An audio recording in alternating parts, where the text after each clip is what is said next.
Comenzando el ejercicio 3 que me dice lo siguiente. ¿Cuánto trabajo se consume en el vapor cuando un mol de agua a 100 grados centígrados hierve y se convierte en un mol de vapor a 100 grados centígrados y una atmósfera de presión? Suponer que el vapor se comporta como gas ideal y calcular además el cambio de energía interna del material medida que se vaporiza. El enunciado carece de algún gráfico, pero una idea rápida puede ser la siguiente.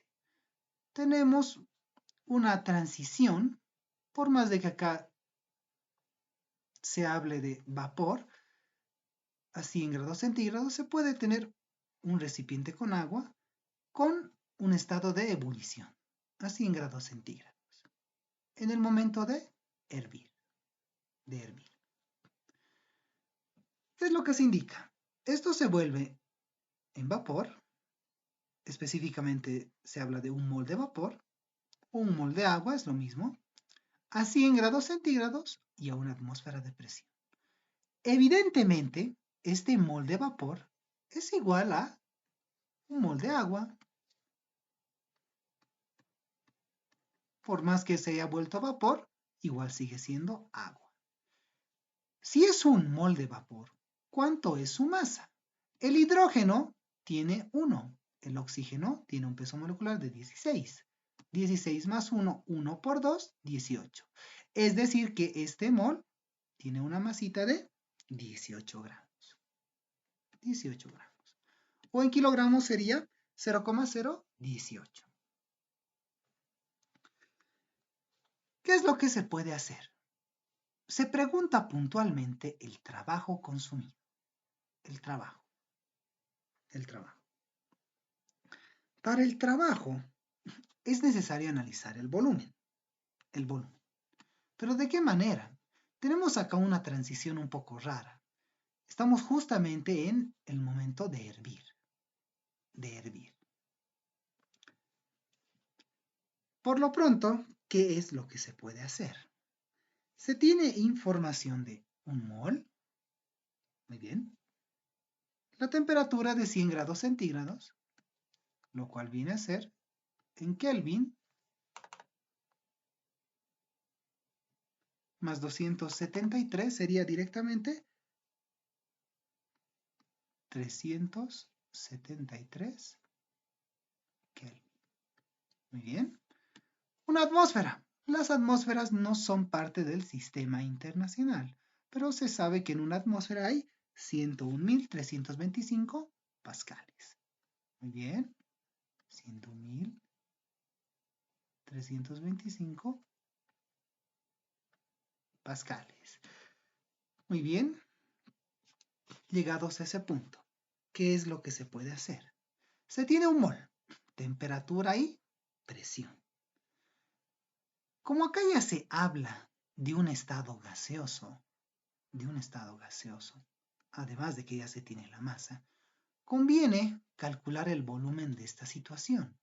Y en virtud de que ya se tiene un gas, se puede utilizar lo que se conoce como la ecuación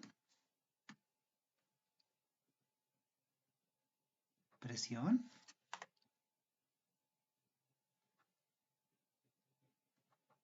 por volumen es igual a número de N, número de moles, por la constante R universal de los gases, por la temperatura. ¿Por qué? Porque esto ya es un gas y ya se lo puede tratar con la ecuación de los gases ideales. Más al contrario, si fuera agua o algo así, ahí sí no se podría aplicar esto, de ninguna manera. Pero no es el caso, Por lo pronto, ¿qué se tiene? Un mol, temperatura y presión. Mol, temperatura y presión. R es conocido. Se puede escribir de varias formas, pero en el sistema internacional sería 8,314 joules sobre mol por Kelvin.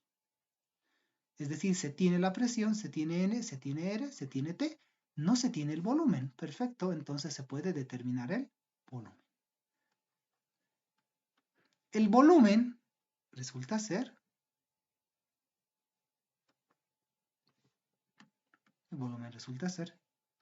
N R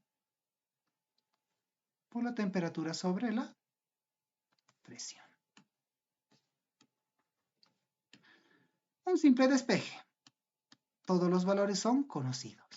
Tratando de reemplazar y escribiendo las unidades a modo de evitar conflictos con las mismas, ¿qué es lo que se tiene? Se tiene para empezar un mol. Muy bien, ya se tiene N por R. Es mejor utilizar R en el sistema internacional, lo cual viene a ser 8,134 joules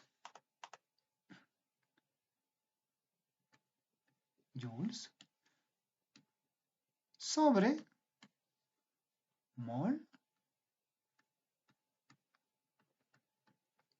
por grado Kelvin. Listo, por la temperatura. La temperatura en Kelvin es 373. Muy bien. Kelvin. Sobre la presión en el sistema internacional.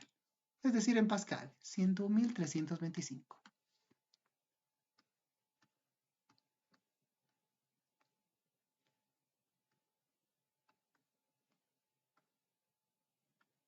Perfecto. Mol con mol se va, Kelvin con Kelvin se va y ya todo me queda en metros cúbicos. Mol con mol, Kelvin con Kelvin, listo. Todo me queda en el sistema internacional y el volumen queda simplemente en metros cúbicos. Para esta situación, el volumen sale 0,0306 metros cúbicos. Este es el volumen del gas en cuestión, del vapor, vale decir, del vapor, que tiene una masa de 18 gramos, debido a que es un mol. ¿Qué es lo que hace falta ahora? Se pide en el enunciado el trabajo. El trabajo. Por definición, el trabajo para estas situaciones de termodinámica se lo puede escribir como la integral de la presión por el diferencial del volumen.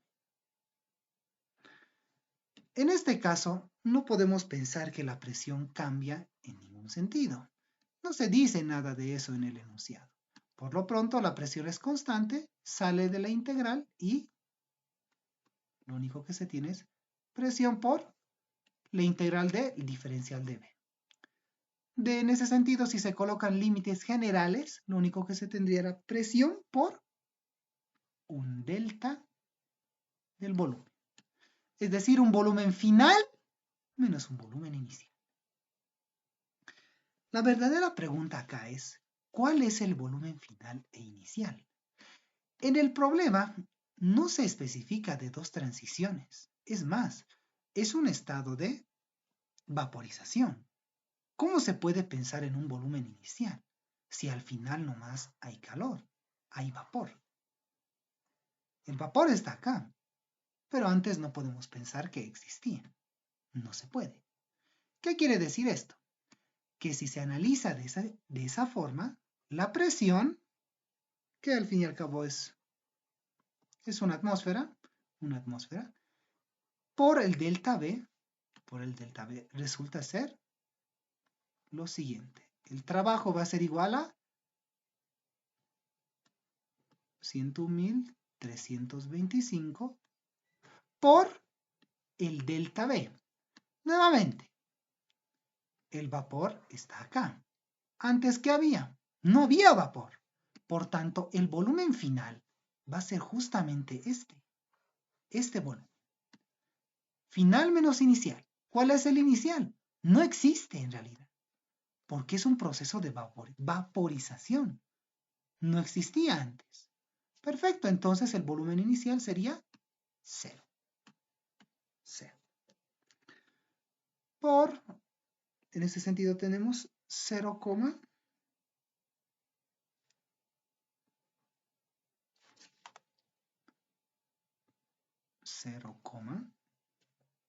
0,0306, listo, es el valor que se ha calculado del volumen del vapor, es el volumen final, menos el inicial.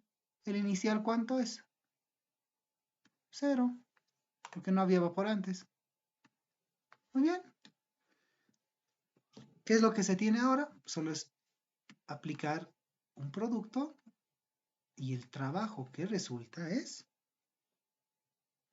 3100,54 joules. Todo está en el sistema internacional, así que no debería de haber ningún problema.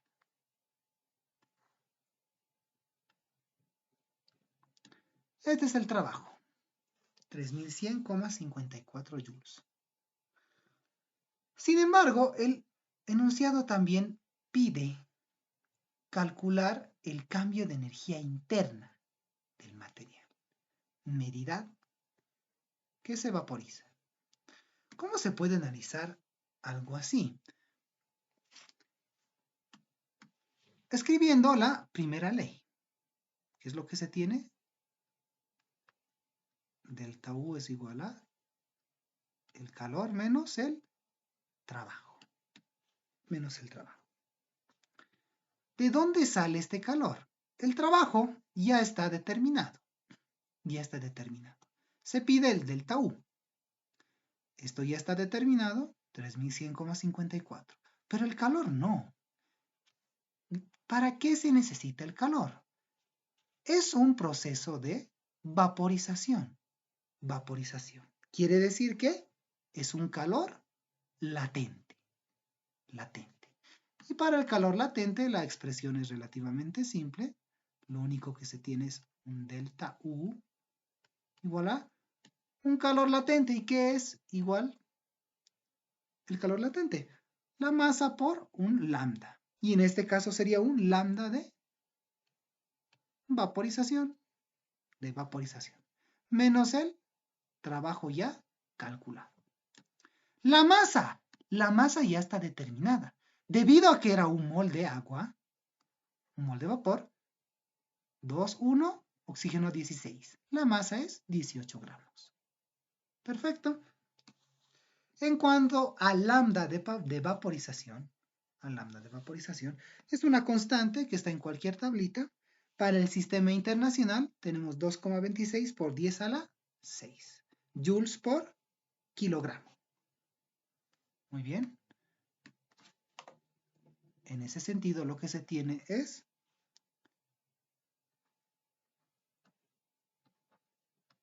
delta U es igual a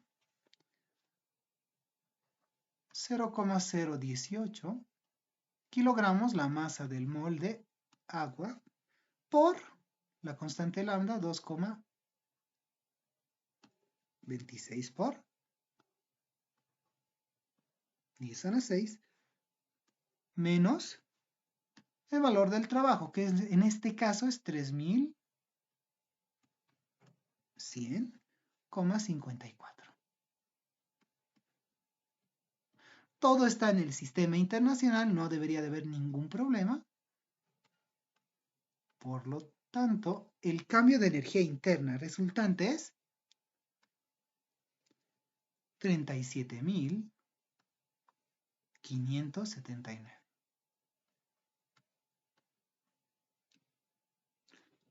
46 joules. Y si se busca simplificar un poco, se puede escribir 37,6 kilojoules. Y esta ya es la segunda parte de la respuesta. El cambio de energía interna para la situación que se presenta. 37,6 kilojoules. Y el trabajo, 3100,54 joules.